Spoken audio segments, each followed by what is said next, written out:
எல்லாருக்கும் வணக்கம். நாங்க ஆனந்த பாலா. ஸோ இன்னைக்கு என்ன டாபிக்க பத்தி பேச போறோம்னா, மிக முக்கியமான ஒரு டாபிக்ங்களாம். இந்த டாபிக் வந்து பார்த்தீங்கன்னாக்கா, இப்ப இந்தியாவுல மிகப்பெரிய ஒரு போர் ஒத்திகை நடத்திட்டு இருக்காங்க. அது வேற எங்கேயும் இல்ல. ராஜஸ்தான்லயும், குஜராத்லயும்.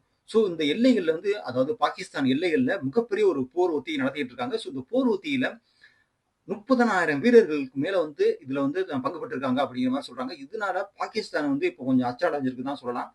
ஸோ எதனால இவ்வளவு ஒரு போர் ஒத்திகை நடத்திட்டு இருக்காங்க? ஏன்னா பக்கத்துல வந்து ஆல்ரெடி வந்து பங்களாதேஷ் வந்து நம்மளுக்கு வந்து அதிகமா குடைச்சல் குடுத்துட்டு இருக்காங்க. பாகிஸ்தான் குடுத்துட்டு இருக்காங்க. சைனா குடுத்துட்டு இருக்காங்க. இப்ப ஆக வந்து இது அமெரிக்காவும் வந்து பார்த்தீங்கன்னா, அதிகமான நம்மளுக்கு வந்து அழுத்தத்த குடுத்துட்டு இருக்காங்க. ஸோ இவங்களுக்கெல்லாம் நம்மளோட மெயின் நம்ம வந்து எப்படி இருக்கோம், நம்மளோட போர் பலங்கள் எப்படி இருக்கு அப்படிங்கிறத காமிக்கிறதுக்காண்டி மிக முக்கியமான ஒரு போர் ஒத்திகை வந்து நடத்திட்டு இருக்காங்க. ஸோ இந்த போர் ஒத்திகையை எப்படி நடத்திட்டாங்கன்னா, இதோட மெயின் பேரே வந்து பார்த்தீங்கன்னாக்க திரிசூலம் அப்படிங்கிற மாரி வச்சிருக்காங்க. அதெல்லாம் முப்படைகளையும் சேர்த்து தான் வந்து இதுல வந்து மெயினா இவங்க வந்து இந்த ஒரு போர் படைகளை உருவாக்கியிருக்காங்க. ஸோ இதுல வந்து ராத்திரி பகல் பார்க்காம இந்த ஒரு போர் ஒத்திகை நடந்திருக்கு அப்படிங்கிற மாதிரி சொல்றாங்க. அது நடக்க போகுது. இன்னும் நான் வந்து அதிகமா வந்து நடக்கலாம் அப்படிங்கிற மாதிரி சொல்லியிருக்காங்க. ஸோ இந்த டேட்டை வந்து வந்து அனௌன்ஸ் பண்ணியிருக்காங்க அப்படிங்கிற மாதிரி சொல்றாங்க. அதாவது அக்டோபர் 30ல இருந்து நவம்பர் 10 வரையும் இந்த ஒரு போர் ஒத்திகை நடக்க போகுது. ஸோ அப்படிங்கிற மாதிரி வந்து மெயினா அறிவிச்சிருக்காங்க. ஸோ இதுல என்னென்ன கலந்துக்கிற போறாங்கன்னாக்கா ரஃபேல் விமானங்களா இருக்கட்டும், அதே மாதிரி சுகேசிய விமானங்களா இருக்கட்டும், இந்தியாவிலேயே தயாரிக்கப்பட்ட பிரம்மோஸ் இது எல்லாமே வந்து இதுல வந்து மெயினா பயன்படுத்த போறாங்க அப்படிங்கிற மாதிரி சொல்றாங்க. ஸோ இந்த ஒரு மிகப்பெரிய ஒரு தார் பாலைவனம் அப்படிங்கலாம். ஸோ அவங்களுக்கு அந்த ஒரு போர் ஒத்திகை நடந்திருக்கு. அது மட்டும் இல்லாம இதுல வந்து கப்பல் படையும் இதுல மெயினா வந்து என்றாகிறாங்க. ஏன் கப்பல் படை அதிகமா வர்றாங்கன்னாக்கா, நம்ம வந்து பாகிஸ்தானோட அதிகமான ஒரு கடல் எல்லையும் வந்து நம்ம வந்து பரிமாறிக்கிட்டு இருக்கோம். ஸோ ஏன்னா அது குஜராத் பக்கத்திலேயே வந்து நம்மளுக்கு வந்து அதிகமான ஒரு பரப்பளவு கொண்டதா இருக்கிறாங்க. ஸோ அந்த அரபிக் கடல்லையும் நம்ம ஐஎன்எஸ் விக்ராந்தோட மிகப்பெரிய ஒரு போர் கப்பலும் வந்து இங்க வந்து தயாரா இருந்துட்டு இருக்காங்க அப்படிங்கிற மாதிரி சொல்றாங்க. ஸோ அவங்களோட போர் பயிற்சியும் நடந்துகிட்டு இருக்கு. ஸோ இதனால வந்து பாத்தீங்கன்னா இதுல என்ன வந்து எதனால வந்து இவ்வளவு ஒரு பிரமாண்டமா வந்து மாதிரி பண்ணிக்கிட்டு இருக்காங்க அப்படிங்கிற மாதிரி. ஸோ இந்த ஒரு படைகள்ல வந்து பாத்தீங்கன்னாக்கா கப்பல் படையா இருக்கட்டும், அதாவது போர் படையா இருக்கும், அதாவது கப்பல் படையா இருக்கட்டும், விமானப்படையா இருக்கட்டும், தரைப்படையா இருக்கட்டும், இதுல வந்து 20,000 பேருக்கு மேல வந்து வீரர்கள் வந்து பங்கு பெறுறாங்க அப்படிங்கிற மாதிரி சொல்றாங்க. ஸோ அதுல உள்ள சவால்கள் என்ன? அதனால வந்து அந்த பாலைவனத்துல வந்து எப்படி ஹீட்ட வந்து கண்ட்ரோல் மெயின்டைன் அவங்க வந்து தாங்குறது. அது மட்டும் இல்லாம அங்க உள்ள கூலிங்க வந்து எப்படி கண்ட்ரோல் பண்றது. எல்லாத்துலயுமே அவங்க வந்து எப்படி வந்து அதுல சர்வே பண்றதுக்காண்டி உள்ளான எல்லா உத்திகளையும் வந்து இதுல வந்து பயன்படுத்திட்டு இருக்காங்க அப்படிங்கிற மாதிரி சொல்றாங்க. ஏன்னா இப்ப வந்து பர்டிகுலரா வந்து நம்ம பாகிஸ்தானை மட்டும் சொல்லல. இவங்களுக்கு பாகிஸ்தானுக்கு ஆதரவு கொடுக்குற துருக்கியா இருக்கட்டும், முக்கியமான கண்ட்ரி எல்லாம் துருக்கி வந்து அதிகமா வந்து பாகிஸ்தானுக்கு வந்து சப்போர்ட் பண்ணிட்டு இருக்காங்க. ஸோ அப்படி இருக்கும்போது இவங்களுக்கெல்லாம் நம்ம இந்தியன் ஆர்மியோட மிக முக்கியமான பலத்தை வந்து காமிக்கிறதுக்காண்டி இந்த மிகப்பெரிய ஒரு ஒத்திகை வந்து பண்ணிட்டு இருக்காங்க. அப்படி வந்து பாத்தீங்கன்னா இது நம்ம உள்நாட்டிலே தயாரிக்கப்பட்ட பீரங்கிகளா இருக்கட்டும். அது மட்டும் இல்லாம இங்க தானியங்கி பீரங்கிகள் இப்ப முன்னாடி வந்து பாத்தீங்கன்னாக்கா ஆபரேஷன் சிந்தூர்லயும் நம்ம வந்து அங்க வர்ற ஒரு மிசைல்களை வந்து எப்படி வந்து ஆட்டோமேட்டிக்கா வந்து நம்ம S-400 வந்து அதுல மெயினா வந்து வேலை பார்த்துச்சு. அது மட்டும் இல்லாம அங்க உள்ள ஆட்டோமேட்டிக் சிஸ்டம் வந்து பாத்தீங்கன்னா அங்க உள்ள சிக்னல் மூலியமா அங்க உள்ள முக்கியமான வர்ற ட்ரோன்களை எல்லாம் வந்து அங்க எல்லையிலேயே வந்து தடுத்து நிறுத்தின முக்கியமான பீரங்கிகள் எல்லாமே வந்து இந்த ஒரு எக்ஸசைஸ்ல வந்து பார்க்க போறாங்க அப்படிங்கிற மாதிரி சொல்றாங்க. அது மட்டும் இல்லாம இந்த தார் பாலைவனத்துல எப்படி வந்து அங்கோட கூலிங்கு, ஹீட்டு இதெல்லாம் எப்படி வந்து அவங்க நம்ம வீரர்கள் வந்து தாங்கிக்கிட்டு அந்த போர்கள் பண்ணுவாங்க. அது மட்டும் இல்லாம அங்க உள்ள முக்கியமான எல்லாத்தையும் வந்து பார்க்க போறாங்க அப்படிங்கிற மாதிரி சொல்றாங்க. நம்ம விமானப்படைகள் எடுத்துக்கிட்டீங்கன்னாக்க மெயினா ரஃபேல்னு சொல்லலாம். ரஃபேல் வந்து பிரான்ஸ் கிட்ட இருந்து வாங்கணும். அந்த பிரான்ஸ் கிட்ட இருந்து வாங்கினதுல அவங்க வந்து எல்லா மிசைல் அந்த டெஸ்ட்களையும் எல்லாம் வந்து அக்யூரேட்டா பண்ணியிருக்காங்க அப்படிங்கிற மாதிரி சொல்றாங்க. அது மட்டும் இல்லாம இந்த ஒரு 10 15 நாள் பண்ண போறாங்க. அதாவது அக்டோபர் 30ல இருந்து பண்ண போறாங்க அப்படிங்கிற மாதிரி சொல்றாங்க. ஸோ இதுல வந்து இந்த கேமர் ஏவுகணை அப்படிங்கலாம் இது வந்து ரஃபேல் விமானத்துல தான் மெயினா வந்து யூஸ் பண்ண போறாங்க அப்படிங்கிற மாதிரி சொல்லப்படுது. முதல்ல வந்து பாத்தீங்கன்னாக்கா இந்த பிரம்மோஸ் ஏவுகணை வந்து மிக முக்கியமா பேசப்பட்டு வருது. ஏன்னா மற்ற கண்ட்ரி எல்லாம் வந்து இந்த ஆபரேஷன் சிந்தூருக்கு அப்புறம் அதிகமான நாடுகள் வந்து பாத்தீங்கன்னாக்கா இந்த ஆர்டர் பண்ணியிருந்தாங்க. ஸோ அப்படி ஆர்டர் பண்ணப்பட்ட ஒரு பிரம்மோஸ் ஏவுகணை வந்து பாத்தீங்கன்னா மிக முக்கியமா நம்மளோட இதுல வந்து உள்நாட்டிலே தயாரான மிக முக்கியமான ஒரு ஏவுகணை அப்படிங்கலாம். ஸோ இந்த ஏவுகணையை தான் வந்து கல அதே மத்த நாடுகளை வந்து பயமுறுத்துறதுக்கு அந்த அளவுக்கு ஒரு முக்கியமான ஒரு ஏவுகணையா வந்து நம்மளுக்கு தெரியும். இதுல வந்து இது ஒரு அசுரன்னு சொல்லலாம். அந்த அளவுக்கு ஒரு மிக முக்கியமா சொல்லிட்டு இருக்கு. அது மட்டும் இல்லாம நம்ம கடற்படையில மிக முக்கியமா ஐஎன்எஸ் விக்ராந்த். ஸோ இந்த ஐஎன்எஸ் விக்ராந்த் பாத்தீங்கன்னாக்கா மற்ற நாடுகள்லாம் வந்து பயப்படுறதுக்கு அந்த அளவுக்கு மிக மேசிவான ஒரு ஐஎன்எஸ் விக்ராந்த்ங்கிற நம்மளோட வந்து போர் கப்பல் இருந்துட்டு இருக்கு. ஸோ அந்த போர் கப்பலும் வந்து மிகவும் அதிகமான எக்ஸசைஸ் எல்லாம் வந்து அதிகமான போர் உத்திகள்லாம் வந்து பண்ணிட்டு இருக்காங்க அப்படிங்கிற மாதிரி சொல்றாங்க.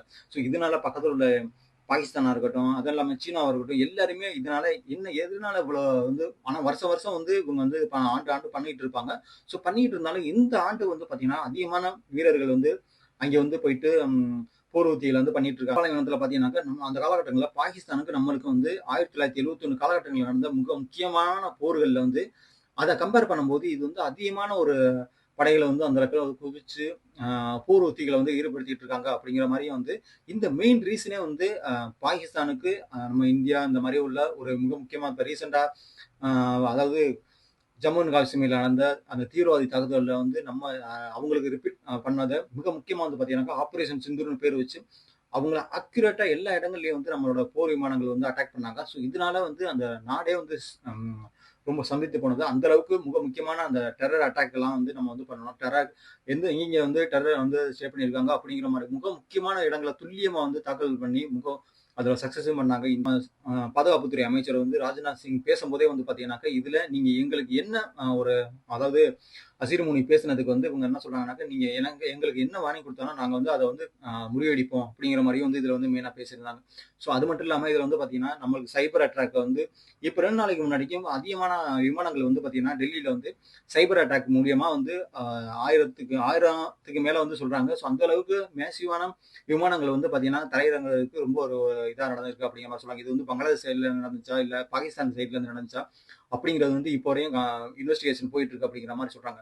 யார் வந்து இந்த வேலைய பண்ணியிருக்கீங்கனாக்கா, நம்ம வந்து நெனைப்போம் எல்லாமே வந்து துப்பாக்கி மூலியம் சண்டை போடுறது, பீரங்கி மூலியமா சண்டை போடுறது அப்படிங்கிற மாரி நெனைச்சிருப்போம். ஆனா இப்ப எல்லாமே வந்து பார்த்தீங்கன்னாக்கா, எல்லாம் அப்படியே மாறிடுச்சு. காலங்கள் மாற மாற வந்து பார்த்தீங்கன்னா, இப்ப எல்லாம் சைபர் அட்டாக் தான். சைபர் அட்டாக் மீன்ஸ் அவங்களுக்கு என்னென்ன தேவையோ அது எல்லாத்தையும் வந்து நம்ம வந்து அட்டாக் பண்ற மாரி அங்கே உள்ள அம் ரேடார் சிஸ்டமா இருக்கட்டும், அது மட்டும் இல்லாம அங்க உள்ள நெட்வொர்க்கிங்கா இருக்கட்டும், அது மட்டும் இல்லாம அவங்க யூஸ் பண்ற எல்லாத்தையும் வந்து சிஸ்டம்லாம், சர்வர்லாம் ஹேக் பண்றது எல்லாம் முக்கியமா மத்த கண்ட்ரிகள் எல்லாம் வந்து இத பண்ணிட்டு இருக்காங்க. ஸோ அதுதான் வந்து மத்த கண்ட்ரிகள் எல்லாம் பயப்படுறதுக்கான மெயின் ரீசனே வந்து அவங்களோட செக்யூரிட்டி லெவல வந்து ஒரு ஆட்டி வைக்கிறது அப்படிங்கிற மாரி சொல்லப்படுது. இது பார்த்தீங்கன்னா, நம்ம பாகிஸ்தான் நாட கம்பேர் பண்ணுவோம். பாகிஸ்தான்ல வந்து பார்த்தீங்கன்னாக்க F-16 இருக்கு. அதாவது இல்லாம பார்த்தீங்கன்னாக்க AF-17 இருக்கு. ஸோ இந்த விமானங்கள் எல்லாம் கம்பேர் பண்ணும்போது நம்ம இந்தியாவோட விமானம் அதிகமான ஹை செக்யூரிட்டி உள்ள டெக்னாலஜி உள்ள ஒரு விமானங்கள். அட்டாக் பண்றதுக்கே வந்து யோசிக்கணும் அந்த அளவுக்கு. அது மட்டும் இல்லாம அவங்க அனுப்புற ஏவுகணைகளா இருக்கட்டும், அது மட்டும் இல்லாம ட்ரோன்களா இருக்கட்டும், இது எல்லாத்தையும் வந்து அந்த ஒரு எல்லையிலேயே தடுத்து நிறுத்துறதுக்கு நம்மளுக்கு மிக முக்கியமா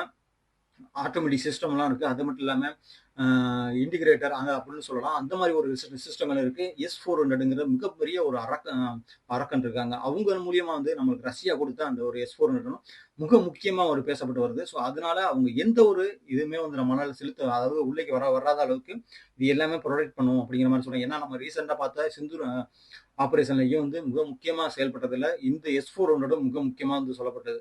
நடக்கிறது நம்ம வந்து பாகிஸ்தானுக்கு மட்டுமா பண்றோமா அப்படின்னு கேட்டீங்கன்னா கண்டிப்பா கிடையாதுங்க. அது பாகிஸ்தானுக்கு மட்டும் கிடையாது.